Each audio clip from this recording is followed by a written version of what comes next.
ज़्यादा इंपॉर्टेंट है, अभी रिसेंट ही किसी एग्जाम में आया था। चलिए, ठीक है, मुझे इतना बताना था आपको, मैंने आपको आ, ठीक है, हमने जन्म देख लिया इनका, माता पिता का नाम देख लिया, कौन कहाँ के थे वो देख लिया, फिर इनका वंश देख लिया, शाक्य कुल, फिर 29 वर्ष की आयु में गृह त्याग किया था, 35 वर्ष की आयु में बोध गया बिहार में पीपल वृक्ष के नीचे इनको ज्ञान प्राप्ति हो गई थी। इतना ध्यान रहेगा आपको। चलिए, बौद्ध धर्म, देखिए जो इन्होंने प्रथम उपदेश दिया था अपना, कहाँ पे दिया था? सारनाथ में दिया गया प्रथम उपदेश। क्या नाम था? धर्म चक्र प्रवर्तन। ठीक है, ध्यान रहेगा, इंपॉर्टेंट है। ठीक है, अब जो उनकी मृत्यु हुई थी 483 ईसा पूर्व में कुशीनगर यूपी में, आज के यूपी में कुशीनगर है, वहां पे इनकी मृत्यु हुई थी। ठीक है, महापरिनिर्वाण। ठीक है, फिर मैंने आपको 4 संन्यास बता दिए इनके, कि संन्यास क्यों लिया था इन्होंने। बूढ़ा व्यक्ति, बीमार व्यक्ति, मृत व्यक्ति और प्रसन्न सन्यासी। पूछ लेता है क्वेश्चन कभी कभी। ठीक है, ठीक है, एक चीज आप और ध्यान रखना, मैं आपको बता भी देता हूँ। जो इनका प्रथम उपदेश था ना, ये धर्म चक्र प्रवर्तन के नाम से जाना जाता है।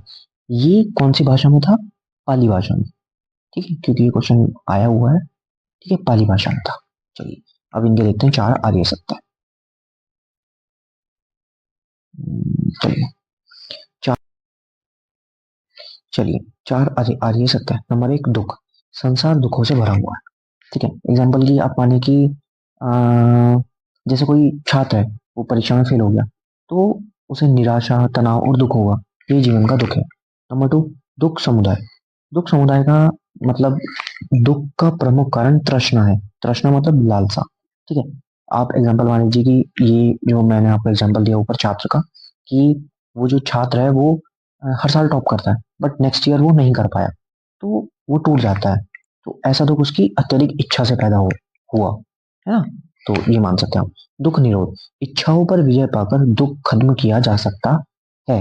जबकि एग्जाम्पल की, जब छात्र यह स्वीकार कर ले कि मैं मेहनत करूंगा, लेकिन परिणाम को लेकर ज्यादा चिंता नहीं करूंगा, तो उसका दुख कम हो जाता है। फोर्थ क्या था? दुख निरोध गामिनी प्रतिपदा। इसके लिए अष्टांगिक मार्ग पर चलना होगा। ये मैं आपको अभी बताता हूँ।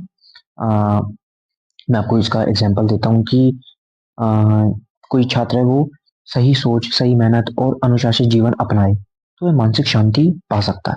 ठीक है, अब हम बात करते हैं अष्टांगिक मार्ग की। ठीक है,